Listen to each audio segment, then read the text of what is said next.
parce que viscéral.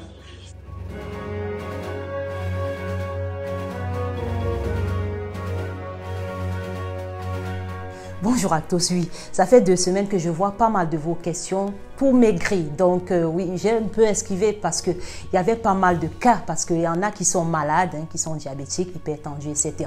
Mais aujourd'hui, je vais parler de maigrir en fait, en réalité. Et c'est pas le ciel qui vous tombe dessus, parce que certains m'ont dit, ils souhaitent perdre du poids sur le ventre ou sur les hanches ou le bras, les cuisses, etc. Mais quand ils entament quelque chose, ils ne perdent pas du poids là où ils voudraient perdre. Donc, je vous rassure, vous n'êtes pas seul. Vous voulez surtout perdre du poids, donc de façon ciblée. Ceci vous concerne. Asseyez-vous confortablement, mesdames. On va perdre du poids, on va perdre du ventre, on va perdre sur les bras, les cuisses. Allez, écoutez bien.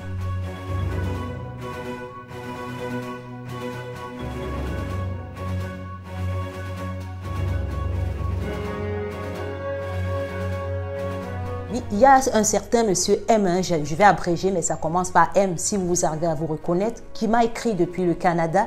Vous voulez perdre du poids, mais surtout vous avez très soif. Des fois, vous prenez plein de canettes et puis vous allez faire pipi. Donc, c'est déjà un petit signe. Je vous invite à vérifier votre glycémie. Donc, surtout, faites une prise de sang de là où vous êtes pour vérifier comment l'état de votre glycémie avant d'entamer quoi que ce soit. Donc, des fois, il ne suffit pas juste de perdre du poids. Mais surtout, vous m'avez dit quelque chose qui m'a un peu marqué. Vous avez du gros ventre. Et surtout, vous aimez beaucoup de canettes de bière, tout comme, voilà, des boissons rafraîchissantes. Donc, écoutez quand même, ça peut vous concerner. Et surtout, pour ceux qui sont dans le même cas, asseyez-vous confortablement.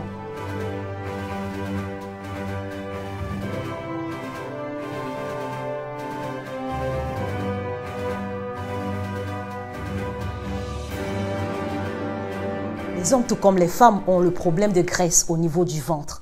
Et dans les 2 cas, ça peut gêner aussi. Donc, ceux qui ont des problèmes associés de fertilité, ça peut gêner aussi parce que quand vous accumulez de la graisse au niveau du ventre, donc pour répondre à la question de Madame L, qui vit du côté des États-Unis, qui a les problèmes de fertilité parce qu'elle a accumulé pas mal de graisse au niveau du ventre. Mais c'est pas qu'au niveau du ventre parce qu'elle est en obésité même déjà de type 3. Je ne vais pas trop entrer en détail parce que je précise un petit peu pour qu'elle puisse surtout se reconnaître et puis écouter ce que je vais dire.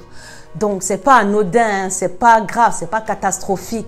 Si vous êtes venu là, c'est que vous avez compris qu'il y a des choses à faire dans votre vie à l'instant présent. Donc, oui, il y a des choses à faire, bien sûr.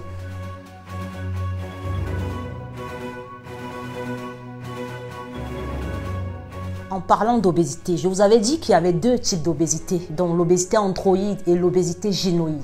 Ça exprime comment la graisse serait repartie dans votre corps pour dire que c'est pas catastrophique. Les morphologies ne sont pas pareilles. Donc l'obésité androïde, c'est quand vous avez la graisse au niveau surtout de votre ventre, dont tout est regroupé au niveau de votre ventre. Et l'obésité gynoïde, c'est pour ceux qui accumulent la graisse surtout au niveau des fesses et des cuisses. Donc c'est pas catastrophique, ça on le sait déjà.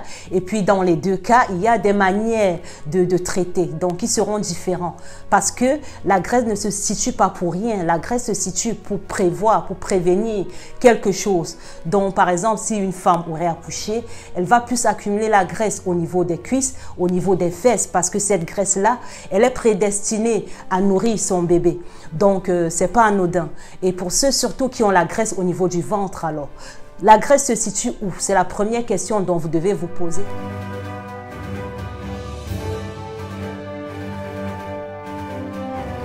Question à se poser quand vous avez la graisse au niveau du ventre et au niveau de vos hanches, c'est est-ce que c'est de la vraie graisse? Parce que ça peut aussi être un problème de ballonnement. Vous pouvez avoir de lait dans votre ventre. Donc, est-ce que c'est aussi l'éventration? Donc, l'éventration, c'est quand les viscères s'appuient sur la face et puis ça donne l'impression qu'on a un gros ventre ou qu'on serait enceinte.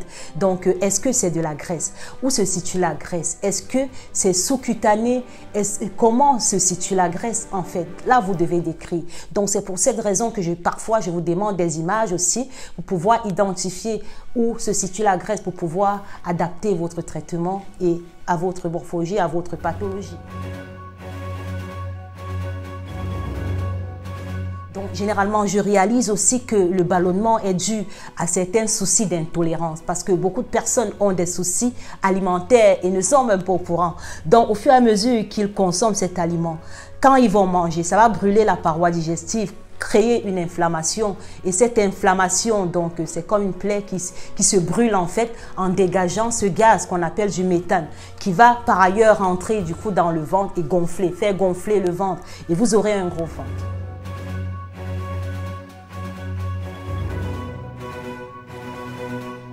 Il y en a qui ont parfois de la graisse au niveau du ventre juste parce qu'ils sont tellement devenus sédentaires qu'il y a la graisse qui s'est formée au niveau du ventre. Donc, ils ont eu des soucis d'abdominaux.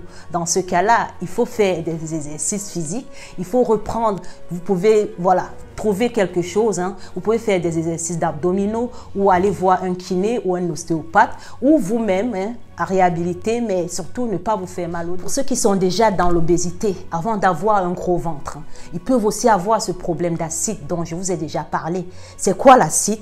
Donc, c'est la présence d'un liquide dans la cavité abdominale.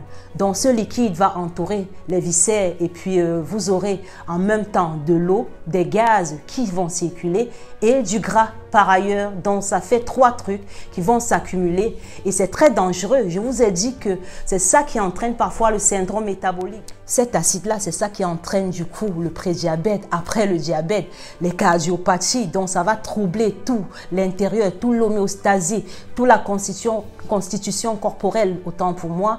Donc, ça va entraîner l'hypertension et même les AVC. Faites très attention. Donc, merci de m'avoir écouté et à la prochaine.